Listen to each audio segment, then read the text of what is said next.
La Libroteca. Literatura en radio con Julio Rudman.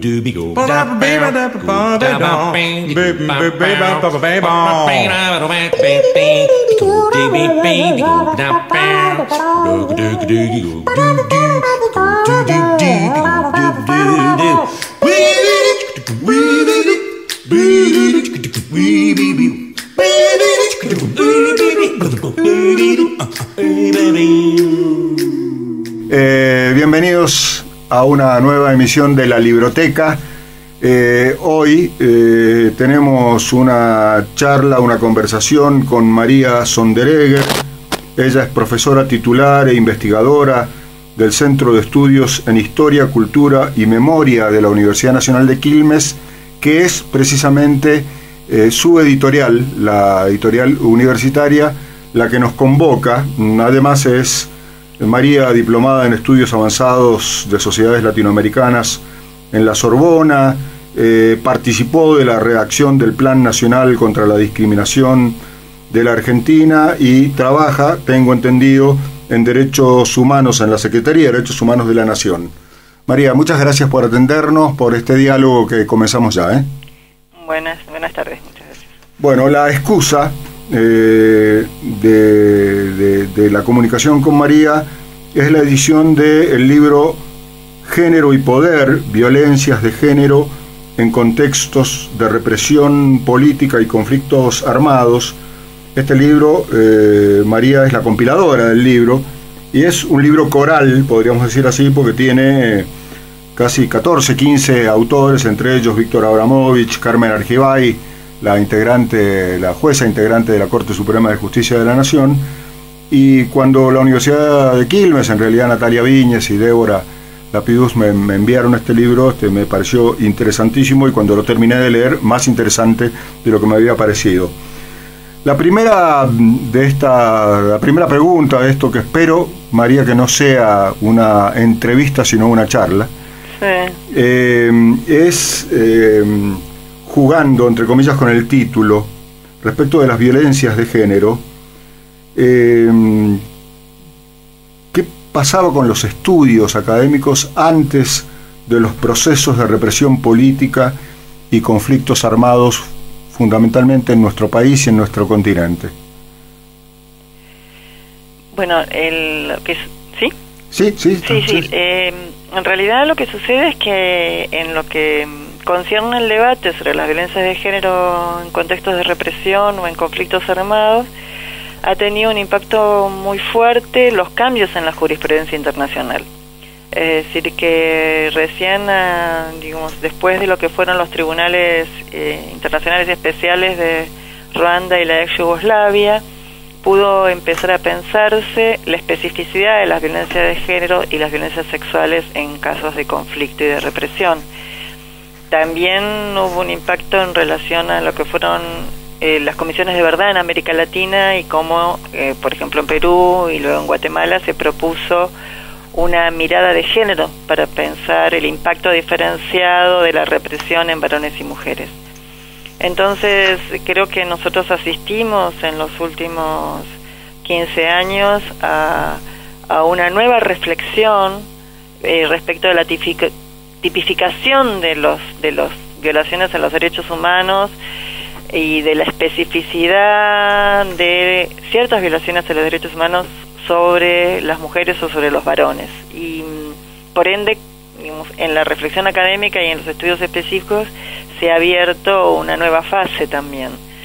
Antes, si uno piensa la historia de las guerras y la historia de los conflictos, las mujeres siempre fueron consideradas históricamente botín de guerra.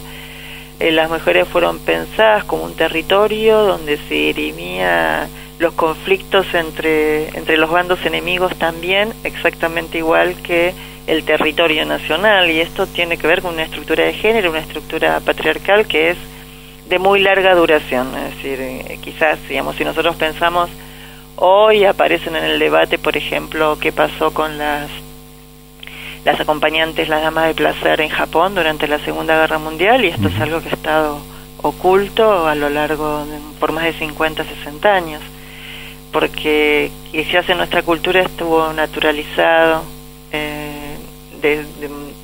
a lo largo de las décadas el lugar, el posicionamiento de la mujer como tributo del varón o como propiedad del varón, y por ende en las situaciones de conflicto, en las situaciones de represión o en las situaciones de guerra, este lugar de las mujeres, como subordinadas al conflicto entre los varones, no se nos aparecía como una especificidad, como algo a iluminar, como algo a pensar, y hoy tenemos una fuerte transformación de estos sentidos comunes.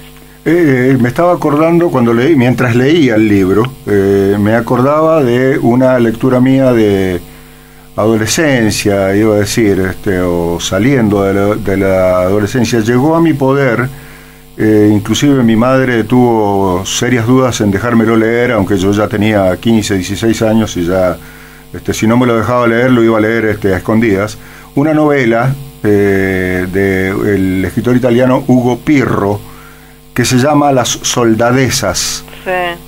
No sé si conoces. Yo esa novela no la conozco, sinceramente. Las soldadesas es una novela escrita a finales de la década del 50 y que relata las peripecias, por decirlo suavemente, de una especie de batallón de mujeres que había formado Mussolini en la Segunda Guerra Mundial, para que satisficieran las necesidades, todo esto entre comillas, ¿no? Sí, sí. Las necesidades sexuales de los soldados italianos, ¿no? Sí. Y me acordé de esto, ¿no? Y también me acordé de la película Escrito en el Cuerpo, es decir, de cómo el cuerpo de la mujer se desnaturalizó, creyendo que lo natural era el uso sexual de la mujer, ¿no? Yo creo que las mujeres históricamente han sido propiedad de los varones, digamos. Claro. Es decir, desde el mito del rapto de las Sabinas, sí. La mujer es propiedad del varón, y de hecho, digamos, nuestros mismos códigos y nuestros códigos civiles han colocado a la mujer en un lugar subordinado. Uh-huh. Si uno analiza el código argentino, en el código civil argentino, la mujer tiene una situación de minoridad hasta la década del 20, es decir, está subordinada económicamente al marido, al hermano varón o al padre. Y hay ciertas incluso transacciones comerciales que la mujer no puede realizar, y es tutelada por el varón, está como en una situación de minoridad legalmente. Sí, sí, sí. Entonces, eso es un indicador. Otro indicador es de cómo la mujer entra en el derecho de manera subordinada, porque el ciudadano, digamos, en nuestras sociedades modernas estoy hablando, incluso cuando estamos hablando de república, de sujeto de derechos y de ciudadanía, sí. La mujer entra en un papel subordinado, y un buen ejemplo de esto es la mujer no puede elegir ni ser elegida hasta los años 1950, no solo en Argentina, prácticamente en el mundo. Entonces, esto es un indicador de cómo la mujer ha aparecido subordinada al varón, como propiedad del varón, y digamos, y donde el tributo sexual formó parte también de esta estructura de poder del varón sobre las mujeres. Entonces, creo que cuando uno piensa estas situaciones de la mujer como ofrenda sexual, está inscripto en esta estructura.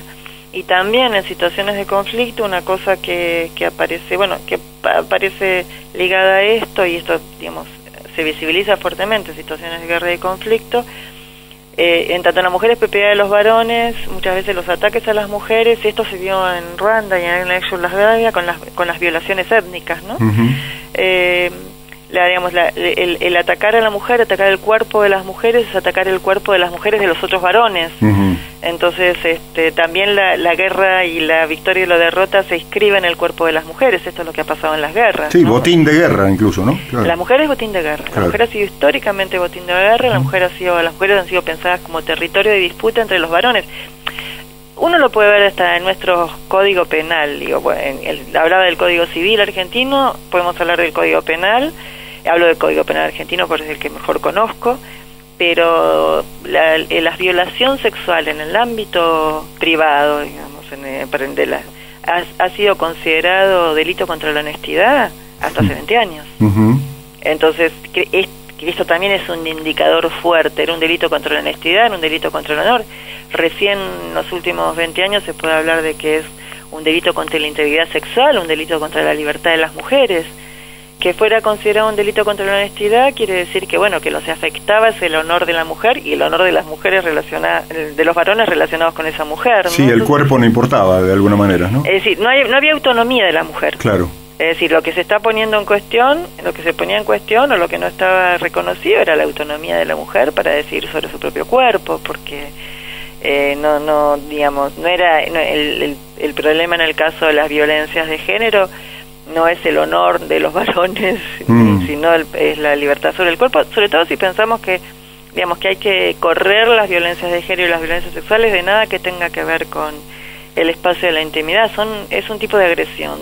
Hay una antropóloga argentina radicada en Brasil, Rita Segato, que ella analiza muy claramente este tema de que tenemos que correr las violencias sexuales de la idea de erotismo, de intimidad, de relación sexual. Es un ejercicio de poder, la violencia sobre el cuerpo de las mujeres, es una forma de agresión de tipo sexual, pero no tiene que ver con la intimidad ni con el erotismo, sino que es realmente un tipo de agresión y tiene que ser pensada y calificada como una agresión. Por ende, no pone en juego ni el honor, ni la honestidad, ni siquiera la afectividad pensada en estos términos, ¿no? Sino que en todo caso sí es una agresión a la subjetividad, pero como otro tipo de agresiones. Tengo varias de tus explicaciones o de tus reflexiones, me surgen varias inquietudes. Una tiene que ver con lo semántico, o aparentemente con lo semántico, con el uso del lenguaje, respecto de lo que se llaman, entre comillas, crímenes pasionales, sí. Cuando en realidad la pasión es otra cosa, me parece. Sí. ¿Sí? Digo porque ahora aparece, y tiene que ver también esto con la otra inquietud que me surge, de si hay mayor violencia en nuestra época contra las mujeres o hay mayor visibilidad de esa violencia. Bueno, en principio, como no tenemos estadísticas, la comparación es siempre una hipótesis, ¿no? Porque sí. Por un lado hay una mayor visibilización, claramente hay una mayor visibilización, porque hoy pueden ser percibidas como violencia situaciones que en otro momento de la historia no eran percibidas como tales, estaba como naturalizadas ciertas formas de violencia y por ende era difícil conceptualizarlas como tal. Las mismas personas, las mismas mujeres que estaban inscritas en situaciones de violencia no reconocían esa situación como una violencia. Entonces, bueno, yo creo que por un lado hay una mayor visibilización de las situaciones de violencia. Al mirar con mirada de género, poder pensar que hay relaciones de poder entre varones y mujeres. Las relaciones de poder implican siempre relaciones de dominación, y toda relación de dominación implica siempre algún lado de coerción. Esto, si estamos hablando de relaciones de poder entre los géneros, vamos a tener, distintos grados de coerción para el ejercicio de ese esa poder. Dominación, claro. Entonces, me parece que hoy hay una mayor visibilización.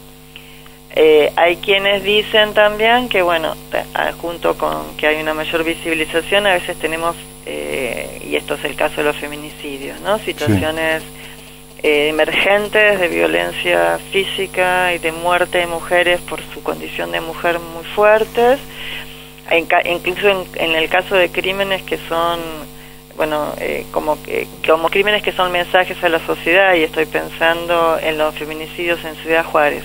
Sí. En Ciudad Juárez son feminicidios anónimos de mujeres que podría haber sido una mujer cualquiera, son mujeres jóvenes, esto es el mensaje, pero no hay, y son muertes de mujeres que han sido previamente torturadas y que además se dejan después conocer, entonces es como un mensaje disciplinador hacia las sociedades. Sí, puede ser como al voleo también, ¿no? No, porque esos no están dirigidas, puede ser cualquier mujer. Por eso.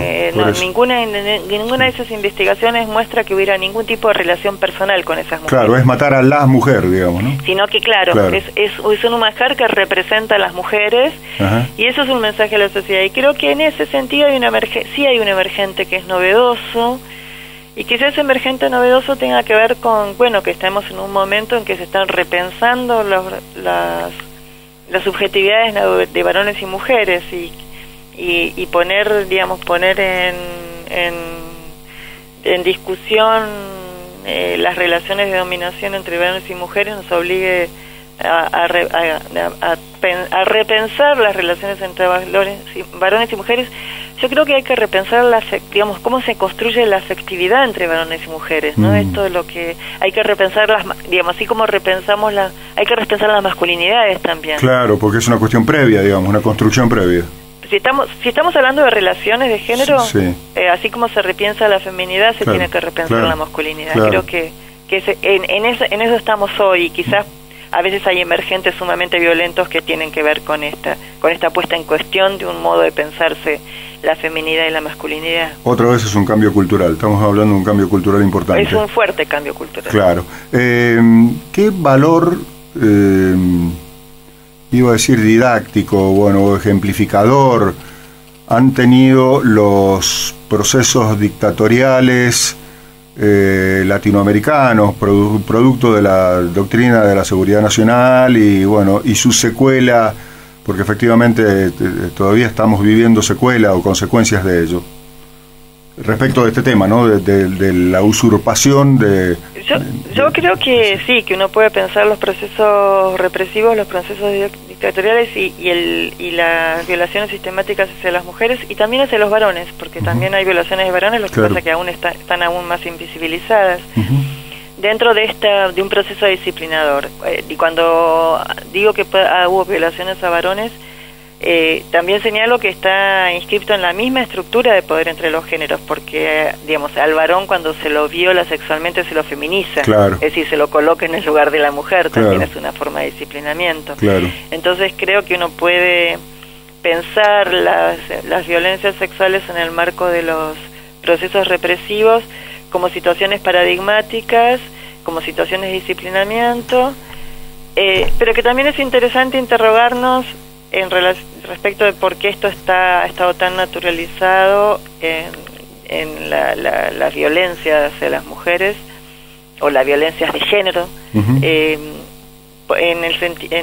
relación a que ha sido necesario que pasen, digamos, muchos años para que uno pueda poner el foco en así como otras violaciones de los derechos humanos han sido puestas en discusión ya en los procesos, en los primeros años de los procesos post-dictatoriales y los primeros transiciones a la democracia.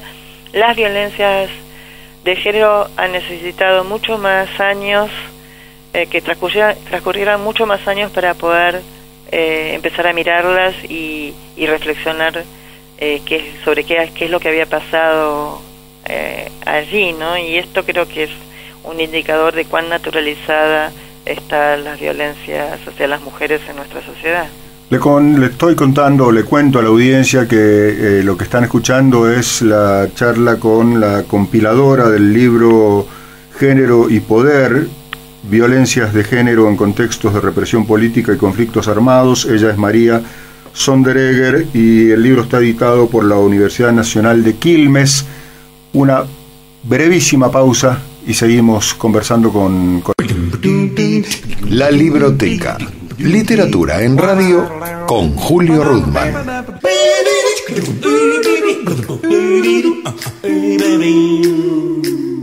Aquí estamos, segunda y última parte de la libroteca de hoy.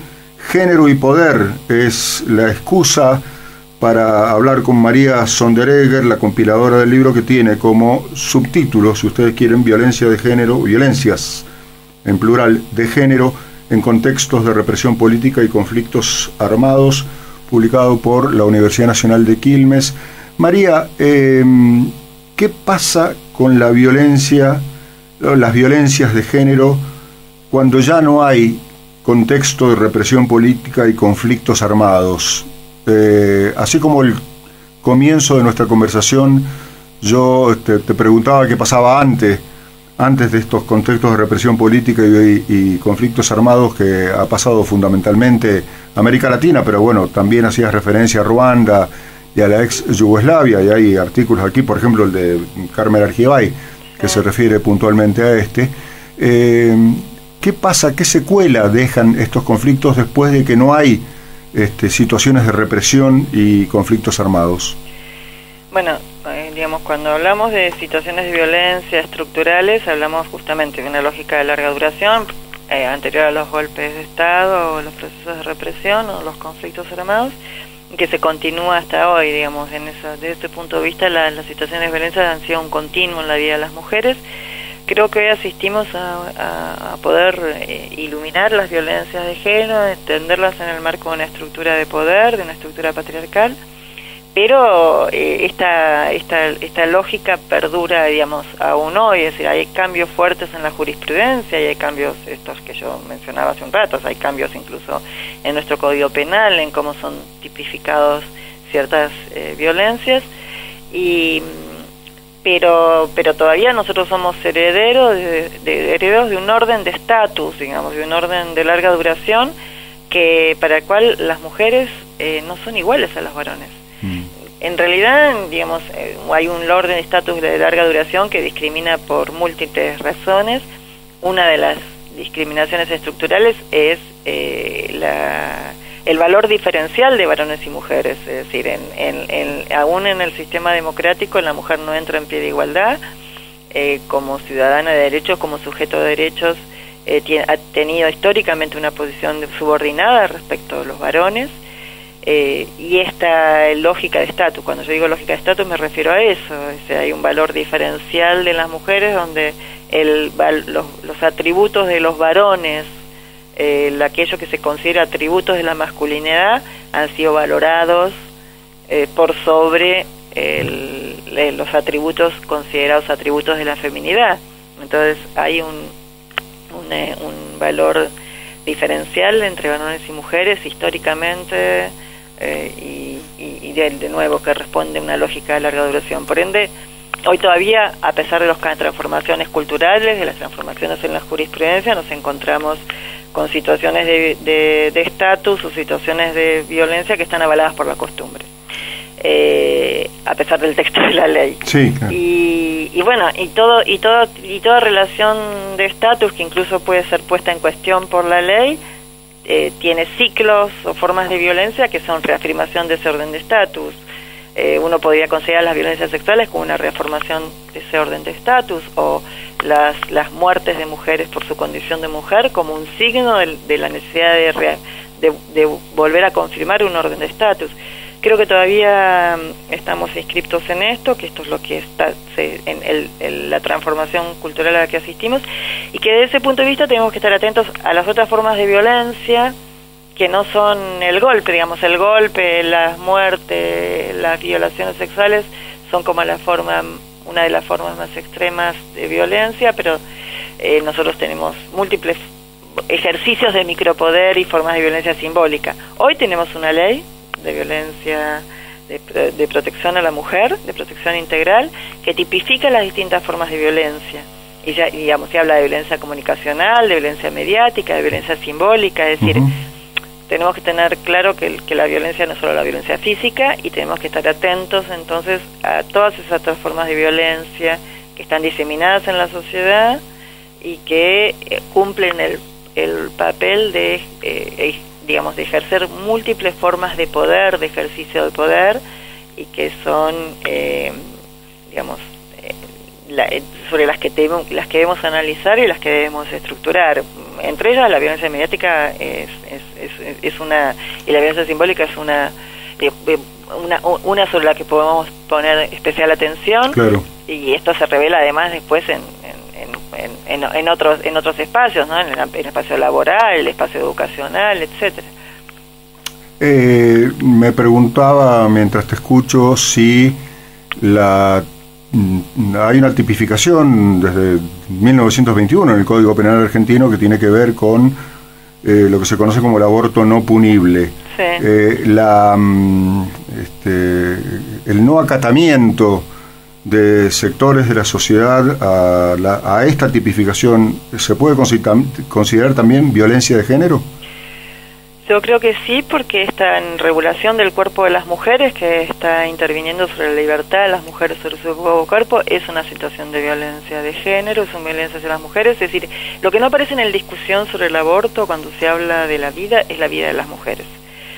Lo que, digamos, se piensa en la mujer como un recipiente. Sí, un envase. Es un envase. Es decir, si sigue pensando en la mujer como un envase, y la vida no es solo, digamos, la vida es un conjunto de cosas y está considerada un conjunto de cosas, no es solo lo biológico, ¿no? Claro. Es decir, la vida en su plenitud abarca todos los aspectos relacionales de la vida de una persona, y sin embargo, cuando hablamos del aborto no punible, seguimos considerando a la mujer como un envase. Parecería que la mujer o la niña adolescente o la niña o la adolescente, que incluso en el caso de una niña y una adolescente pueden quedar secuelas físicas muy fuertes, muy importantes, con un embarazo temprano, digamos, parece que lo que queda ocluido es la vida de esa mujer, y esa mujer aparece tan solo como vos decías, como un envase, como un recipiente. Entonces yo creo que puede estar pensado dentro del marco de las violencias de género, de una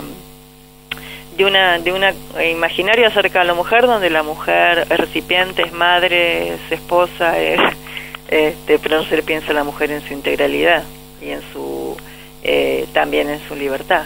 Uno de los artículos del libro, el que empieza luego de tu presentación y del primer capítulo, el segundo capítulo se llama Comisiones de Verdad y Justicia en América Latina. El primero de esos artículos, que firma Ana González, habla de Guatemala, de la experiencia de Guatemala, que creo que nombraste al principio de esta conversación, y está aquí incluida una característica de la violencia de género en la larga guerra civil que ha tenido Guatemala, que es la del racismo. ¿Qué le agrega a la violencia de género el racismo?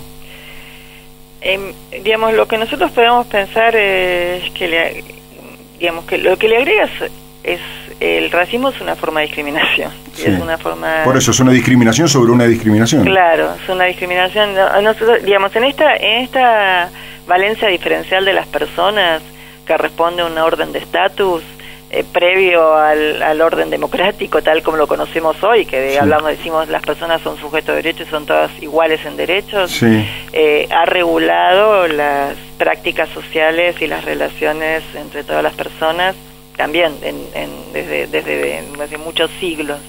Entonces el racismo también, así como la discriminación por género es una discriminación transversal que jerarquiza entre varones y mujeres, el racismo, jerarquizar por su etnia, porque digamos la noción de racismo nosotros hoy ya sabemos en el siglo XXI que no tiene base científica, ¿no? Esto fue una conceptualización del XIX que establecía valencias diferenciales entre personas por el color de la piel. Sí, rémora del positivismo, ¿no? Es una rémora del positivismo, pero la noción de racismo nos sirve para seguir pensando hoy esta suerte de discriminación, es decir, de jerarquización entre las personas, que es transversal a todas las otras formas de discriminación. Si yo puedo decir que el género es transversal a todas las otras formas de discriminación, el racismo también. Aún hoy seguimos, más allá de la ley, digo, ¿no? Hay prácticas sociales que sigan estableciendo valencias diferenciales entre las personas por el color de la piel. Acaba de suceder, no sé si estás enterada, que en la delegación argentina que fue a la asunción de Bergoglio como papa, iba un dirigente de un movimiento de cartoneros, Sergio Sánchez, que al salir en Ezeiza, las autoridades que piden los papeles, digamos, lo retuvieron por portación de cara, porque como un tipo que es cartonero puede viajar a Roma. Y le empezaron a preguntar de dónde había sacado el dinero, tuvo que decir, entre otras cosas, sirvió para desmentir a los medios dominantes que decían que lo había invitado el Vaticano, y en realidad iba invitado por la Presidencia de la Nación. Pero hubo discriminación también, de alguna manera, racista por portación de cara, digamos, ¿no? Como diciendo cómo este morocho va a poder viajar al Vaticano, ¿no? Sí, bueno, eso, digamos, las anécdotas en Ezeiza son recurrentes. Digamos, nosotros seguimos teniendo prácticas discriminatorias en donde se estigmatiza a las personas por el color de la piel. Claro. El otro tema que me parece interesante que los oyentes, lectores, porque la idea es que después de esto alguien se interese por el libro, es qué pasa cuando los delitos sexuales están cometidos por agentes del Estado, como sucedió durante la dictadura cívico-militar en la Argentina. Bueno, esto que justamente tiene que ver, las violencias sexuales habían sido categorizadas dentro del delito de tormentos, habían sido incluidas dentro del delito de torturas, es decir que habían, lo que no habían sido categorizadas es como delito autónomo, habían sido subsumidas en la figura de torturas o tormentos. Lo interesante de pensarlo con mirada de género es esa especificidad, es decir, un tipo de daño específico que las violencias sexuales producen. Pero efectivamente, al categorizarlas como un delito autónomo y como delito de lesa humanidad, son delitos que no prescriben. Es una violación de los derechos humanos, pero es un delito de lesa humanidad y por lo tanto no prescribe, y por lo tanto, pero además, al ser por ser una violación de los derechos humanos específica, hay responsabilidad del Estado. Es decir, lo que está en la definición misma de la noción de derechos humanos es que es el Estado el responsable y el garante de los derechos humanos, es el Estado el que es obligado jurídicamente a responder por la garantía y el respeto de ese derecho, y por ende, cuando hay un agente del Estado que está involucrado en la comisión de ese delito, estamos ante una violación de los derechos humanos. En el caso de la tipificación de las violencias sexuales como delitos de lesa humanidad, tenemos esta otra característica, que es que los delitos de lesa humanidad no prescriben, claro, a diferencia de otros delitos, pero hay una clara responsabilidad del Estado en la comisión de esos crímenes. Hay patrones comunes en las distintas experiencias represivas en el mundo y específicamente en América Latina. ¿Patrones comunes en relación a las violencias? A las violencias, sí, y en realidad la pregunta o la provocación para tu reflexión es si además, por eso dejé aparte el tema, o lo traté aparte el tema de Guatemala, que tiene además el componente del racismo, pero en los otros países, en Paraguay, en Chile, en el nuestro, en Perú, hay, respecto de la violación, de la agresión sexual, patrones comunes y a su vez características específicas de cada proceso. Mira, lo que tiene de común es que hubo violencias sexuales en todos los procesos represivos. Sí. En algunos casos fueron visibilizados, en otros no, pero la violencia sexual ha sido, digamos, cuando se la comienza a analizar, así como sucede en Argentina, en Chile se pudo demostrar que han sido sistemáticos. En Perú también se indica que han sido sistemáticos, en Guatemala que fueron sistemáticos, en la Comisión de Verdad de Paraguay también, cuando empiezan a mirarlo específicamente, uno puede encontrar una sistematicidad, digamos, han sido masivos, han sido masivas y sistemáticas, es decir que en cuanto uno mira con perspectiva de género, digamos, se pone el lente para poder pensar el impacto diferencial de la represión sobre hombres y mujeres, encuentra que hay violaciones masivas. Violaciones en el sentido de violaciones sexuales, sí. Que hay una masividad y que hay una sistematicidad. Entonces, esto es común a todos los procesos. Hay rasgo, hay otra cosa que es común y que es el indicador de la naturalización de la violencia para las mujeres, es que las mujeres no han denunciado, lo han denunciado, no fue tomado en cuenta, pero finalmente las mujeres han jerarquizado otro tipo de crímenes y en sus testimonios, ¿no? Es decir, como que esto lo señalan en los análisis testimoniales en muchos países, que la mujer dice, bueno, me pasó tal cosa, y además me violaron, como si fuera un dato secundario. Sí, un anexo. Entonces esto es un indicador que, bueno, que en la vida de las mujeres la violación aparece como una posibilidad. Y esto está naturalizado, tan naturalizado que las mismas mujeres lo consideran un hecho secundario, o bien no lo denuncian porque saben que pueden quedar estigmatizadas en la sociedad, o no lo denuncian para proteger a sus compañeros, a sus hijos varones. Entonces de nuevo está este rol, este lugar de la mujer. Esto es un patrón común. Después hay patrones diferenciados respecto de las poblaciones.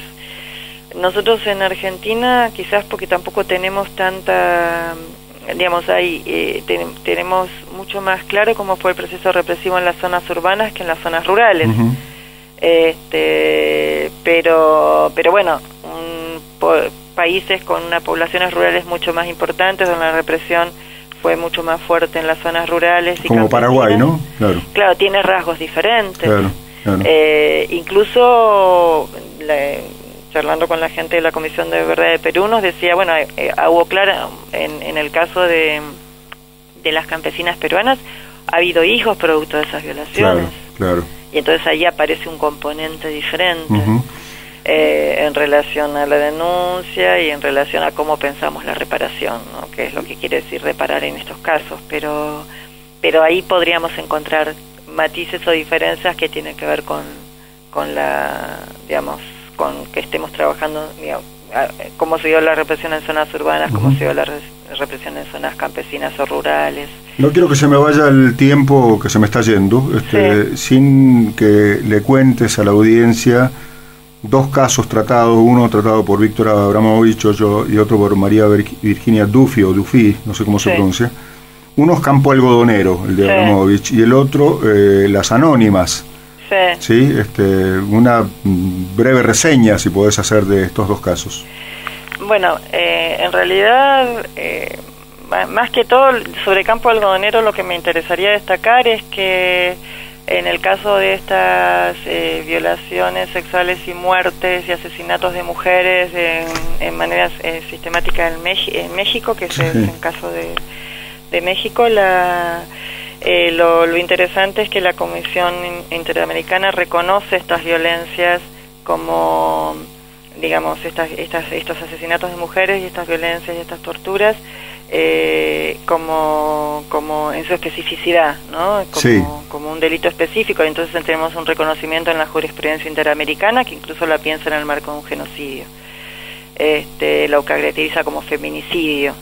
Y hay toda una discusión sobre la categoría feminicidio, la categorización feminicidio, pero que es interesante que sea muerte de mujeres por el solo hecho de ser mujeres. Claro. ¿Cómo? Por su condición de mujer, claro. Por su condición de mujeres. Entonces ahí tenemos en un debate jurídico la fuerza, porque lo que se discute para poder pensar el feminicidio es la fuerza simbólica que tiene, ¿no? Es decir, las caracterizaciones jurídicas tienen un efecto que es instrumental, pero también tiene un efecto simbólico. Claro. Es decir, cómo se puede pensar un crimen y cómo ese crimen es pensado en la sociedad. Exactamente. Y bueno, y en el caso en Argentina, en Tucumán específicamente, es que es un poco lo que analiza María Victoria Duffy, es pensar, bueno, cómo pudieron ser escuchados no sé si te referías a eso específicamente, pero a mí me resulta interesante destacar que el artículo de María Victoria Duffy va analizando cómo han sido denunciados estos crímenes y cómo han sido invisibilizados y visibilizados en Argentina. Claro, ¿no? escuchados o no escuchados, ¿no? No escuchados, la dificultad para escuchar, porque si uno va a los primeros testimonios en Argentina, desde el juicio de las juntas, las violencias sexuales fueron denunciadas. Lo que no fue repreguntadas. Sí, claro.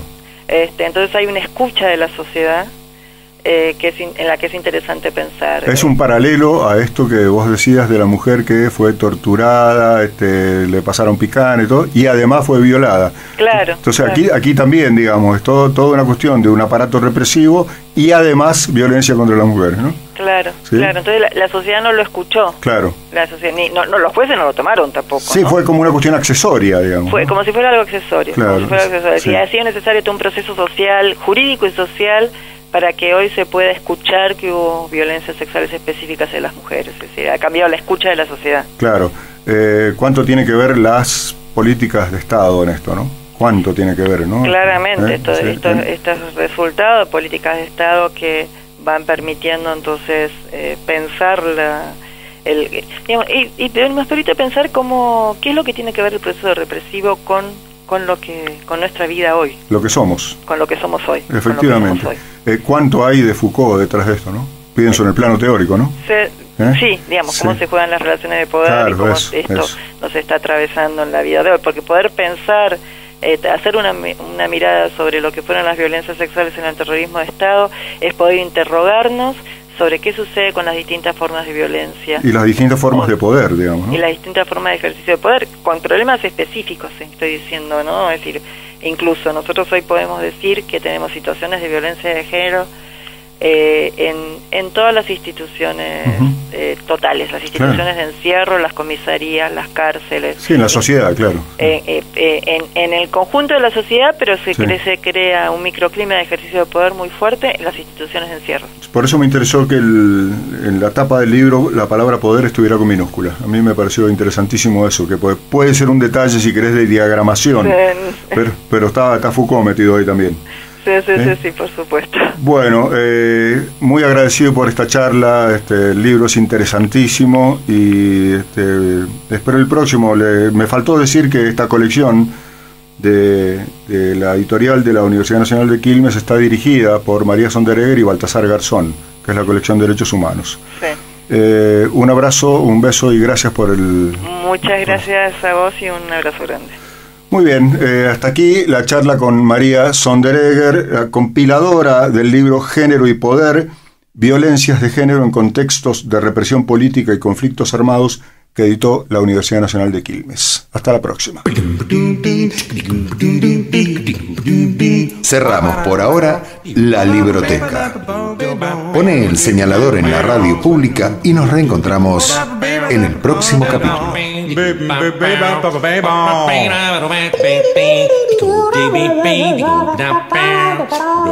Baby,